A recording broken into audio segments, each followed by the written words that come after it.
Here's what I'm inclined to do at this time. I'm not going to hold the motion. We can always, if the circumstances change, file a motion, and I will allow another hearing if there's a change of circumstances.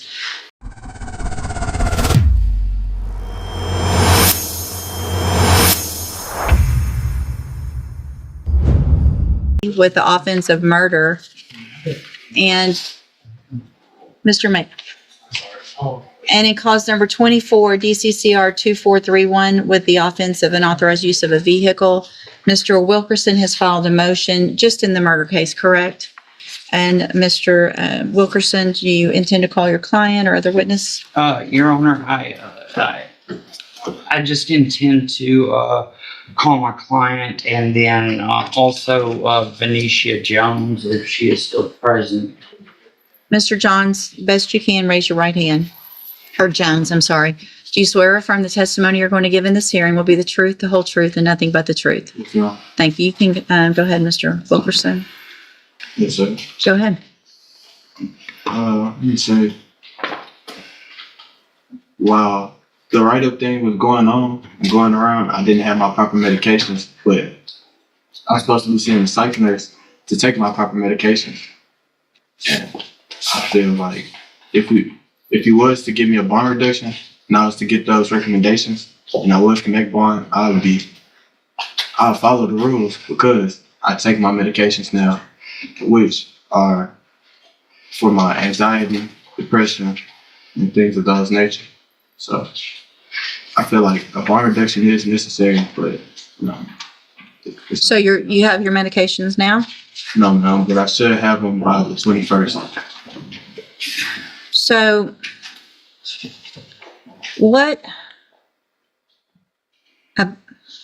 anxiety and depression don't make you say things like, I'm gonna sit here in front of you. I never said those things, but you didn't say those things? no. You didn't ask her how could she have a boyfriend with how ugly she was? Never said it. You didn't ask how many boyfriends she ever had? You didn't say any of that. They're just making that up on you, just lying. I have to. Have to be lying. You didn't threaten just a couple weeks ago an officer that you were going to throw hot water if she didn't call somebody? Yes, ma'am. You did threaten to do that? Okay. Did you...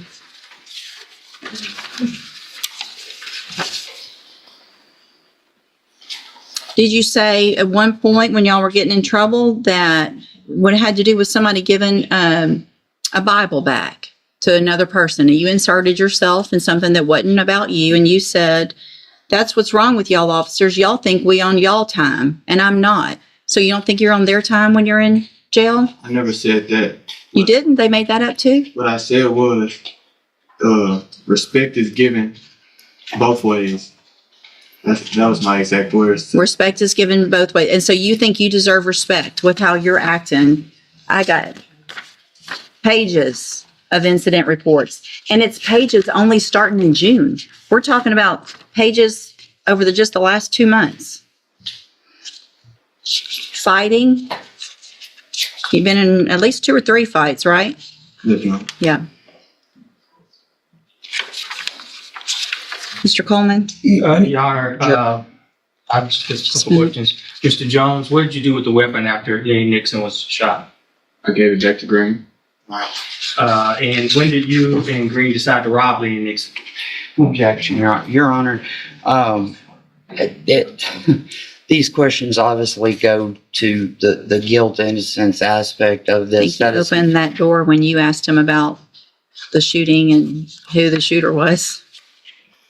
And the co-defendant. When did you decide to rob Lenny Nixon? We never decided to rob him. So if Green said you decided to rob him before he was shot, he would be lying? I mean, Yes or no? Yes or no, Mr. yes. Okay. You knew the police were looking for you after Mr.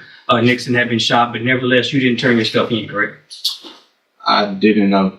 So Okay. after the fact, the next day. When Lenny Nixon was murdered as part of this robbery scheme with you and Green, you were already under or on bail for UUMV, 2 cases of UUMV, and also a burglary of a habitation, correct? No, sir, never bailed out. You were charged with those offenses, correct? Yes, sir. You also- Accusations. All right. You were also previously arrested for assault on a public servant, correct?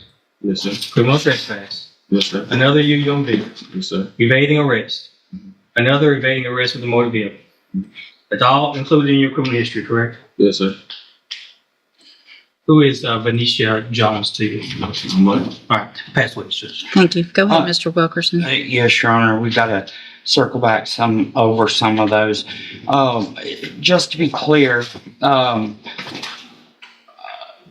Mr. Trevor, not Trevor, okay. Nixon was the gentleman who was shot, correct? Yes, sir. And you were staying at Nixon's house when Trevor Green came there. Is that accurate? Yes, sir. And in fact, and Trevor Green initially told officers that you had discharged the weapon that had killed Nixon, correct? Yes, sir. However, even he corrected that statement ultimately and admitted that it was he who had the weapon, correct? Yes, sir. And on that evening, he took your phone, correct? Yes, sir. And he provided you the firearm that had belonged to Nixon, correct? Yes, sir. Now, you were asked about an agreement to rob Nixon of a firearm. And whether or not an agreement was ever reached. At what point or at any point, and if so, how did you learn of Mr. Green's intent of removing or taking a firearm that had been in Nixon's possession? It was about that morning. Well, I'm gonna say around that night, 1, 2 o'clock. And is it the case that Trevor Green was actually coming into town to spend time with yourself and with Nixon? And Trevor Green, when he came into town, he was with his girlfriend. Is that accurate? Maybe nothing. Okay. Okay, we're not gonna try the whole case. I gave you some leeway. I gave him some leeway. I'm not gonna listen. I understand there's obviously some differences in opinion as to what happened and who's culpable. So that's all gonna be for a jury or for you guys to work out. For just a couple more in a totally different direction, Your Honor? Totally different direction. Appropriate motion. Yes, Your Honor. I'll pass the word. I have no further questions. All right. And you said you had another witness. Can you proffer what that witness would be testifying to for me? Your Honor, that would just be his mother, Venetia Jones, and to the little bit of support that she would be able and really the inability to raise funds. Thank you. Stipulated. Okay, thank you. And I'm glad she's here. Thank you. Where is she? Thank you for being here, ma'am. Okay, anything else? Just a really brief argument. Go ahead, sir. Yeah, I filed it, I put that argument, I made it clear in the state's reply to the defense counsel's motion to reduce the bond, so I'm not gonna belabor it. I just hit the high points, Judge. If the court is so inclined, the state constitution, the Texas Constitution allows you to hold this defendant without bond because he committed a felony while on bail for a felony, Judge. I've cited the case law, I've attached it to my reply. I don't see that reply on this case. It would have been filed on August the 6th of this year. I see a couple of things. I see an order. Oh, never mind. It's right here. Yeah. Sorry. I cite Article Yeah. Article 1, Section 11 of the Texas Got it. Constitution that states that if a defendant is on a felony, on bail for a felony and commits a subsequent felony, the court is well within its discretion to hold the defendant without bond if it so chooses to. And I've proffered to the court that I've spoken with the juvenile probation, with the juvenile department division of our office, and they have begun the process to certify this defendant as an adult, and that burglary rehabilitation is on its way, should be making its way to to your court soon, Judge. We've got the criminal history that I think speaks for itself. Your Honor, we'd ask that this court deny the defense counsel's motion to reduce the defendant's bond. In fact, if the court is so inclined, we'd ask that you hold him with no bond. Thank you, Mr. Coleman. Mr. Wilkerson, argument? Here's what I'm inclined to do at this time. I'm not going to hold the motion. We can always, if the circumstances change, file a motion, and I will allow another hearing if there's a change of circumstances.